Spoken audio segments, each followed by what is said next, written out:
What is up, guys, and welcome back to another video. And here is yet another Is It Actually a Good Car series video. I've realized I'm starting to do a lot of those, but they're easy to film, easy to write about, and everything about them is just easy. We do have a car review. I don't know if this is gonna come out before the car review or after the car review, but I'm filming it just because when I stop filming for a while, I tend to get stupid once I start filming again. So today's victim is the Ford Mustang GT. I was supposed to be filming this car in real life and it was gonna be my car, but it didn't work out, just like every other thing in my life. It is what it is. Anyways, what is the price of the Ford Mustang GT? Well, the price is $45,000 for the premium model, and I believe it was $48,000 for the premium convertible model, and then you have the base model, which is, I believe, $39,000. So we're gonna talk about the premium model, or the performance package model, or whatever it is you wanna call it nowadays. $45,000 is a lot of money, and you have a lot of great options at that price range. So let's take a look at the engine and see. 5-liter V8 engine, of course naturally aspirated, 460 horsepower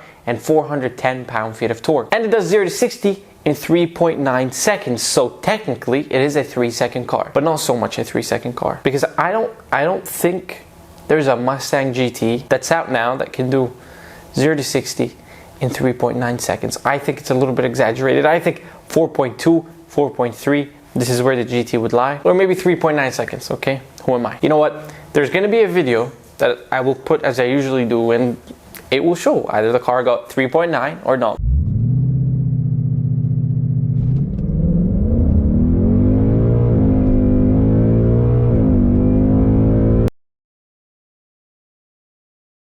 Next up is looks. How does this car look? We're gonna start off with the exterior, and the exterior of this car is something that I really like. And at first I didn't like the S550's facelift, but then eventually I started liking it. Now the S650 is a different story. I'm not really a big fan of how it looks, but I will get used to it. Same with the new S550 facelift. No, the new S650, but then the facelift is from the S550. A lot to know and remember, but it looks good. It looks aggressive. It doesn't look as boaty as Challengers, and it doesn't look as heavy as Chargers, and it doesn't look as boring as Camaros, even though the new Mustang looks just as boring as, as Camaros. Because Camaros do look a little bit not real. The Mustang to me is just, it's always looked more masculine than all these other cars. It has its own class of what a muscle car should be. Or maybe because I have a Mustang, I think Mustangs are better. But if you're a real man, you definitely think Mustangs are better. So the car looks good, it looks aggressive enough, the front end is nice, it does look a little bit squished compared to the pre-facelift S550. The rear end, in my opinion, is where they did better. It looks a lot more modern, it overall it looks a lot better. But I would say it is a very good looking car. And moving on to the inside. Now, I know the interior of this car by heart, so I don't need to look at pictures or try to imagine what it looks like, because I know what it looks like. The digital cluster is one of the nicest things I have ever seen in my life. It's got the analog feel to it, but it's still a digital cluster, which is a really good thing. Now, I am more of an analog person. You might be more of a digital person, so you want something that looks very digital.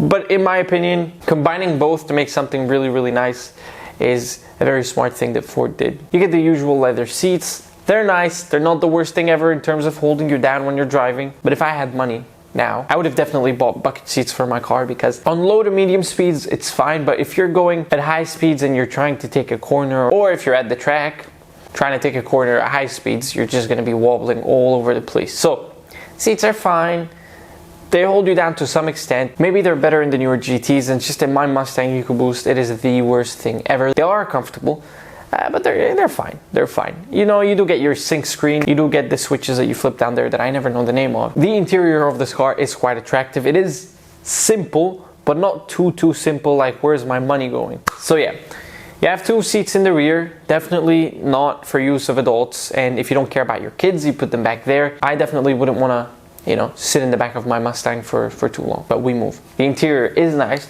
The interior does have this little bit of luxury to it, in my opinion. And with the new performance packages or whatever, you have these 2 gauges in there, you have the digital cluster, you have this carbon fiber looking thing, it does have a little bit of aggression to it. And I don't know if I said luxury in terms of luxury, I just said luxury in terms of comfort, right? You have everything you need where it needs to be, so that for me is a luxury, because some cars are just hectic. The inside of this car is just as good as the outside of the car, which is always a good thing. You never want to see a car that's really good on the outside and horrible on the inside, and the other way around. So it's good they put equal amount of effort into the car. And some people might say, well, the outside is horrible and the inside is horrible. Well, go drive your V6 boat. I'm pretty sure it's nice on the outside and inside. Next up is sound.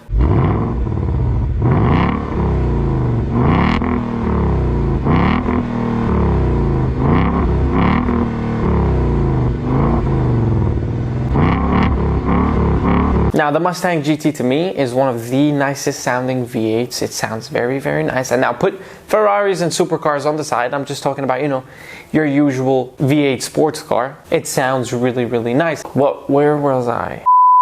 Next up is reliability. Now, it is a Ford, so reliability is a little bit questionable. But if you put it side by side with the other sports cars that it's supposed to compete with, it is very reliable. In my opinion, and what I believe from life experience, the way you treat your car, it will treat you back. If you drive it like you don't love it, it's gonna treat you like it doesn't love you. So, and when I say treat your car good, I don't mean don't speed and drive slow and just make sure you, no, I'm just saying when you start your car, let your car heat up.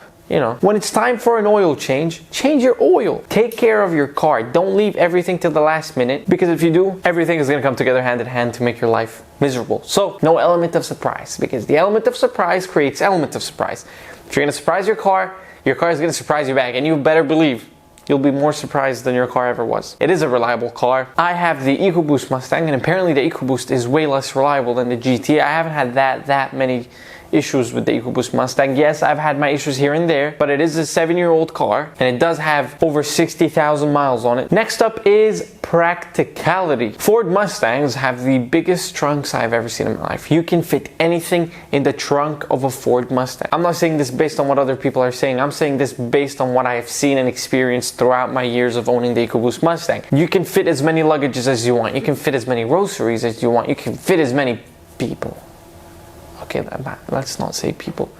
You can fit as many things as you could think of, you know. So the trunk is very practical. In terms of seating capacity, you know, you can have 4 people in the car. Whenever we go out and I have one of my friends with me, my friend would sit next to me and my sister and my girlfriend would sit in the back because they're small.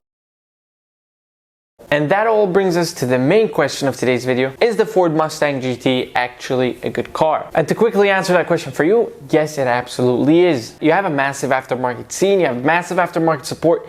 Everybody wants a GT, everybody has a GT. There's always parts, there's always things around, there's always things to learn. It's a very fun car. In my opinion, it's very affordable. And before you say, well, if it's affordable, why don't you buy one? Well, why don't you? Because I have no money. I have to do it myself. And myself right now is not ready to buy anything. So there are other options that I would consider before spending $45,000. For example, the M2 competition. Now, yes, it is a BMW. Yes, it is German. For the beautiful people that are watching from America, German cars are not really your best friend. But here where I am right now, you definitely go German over American cars. Because when someone has money, they drive German.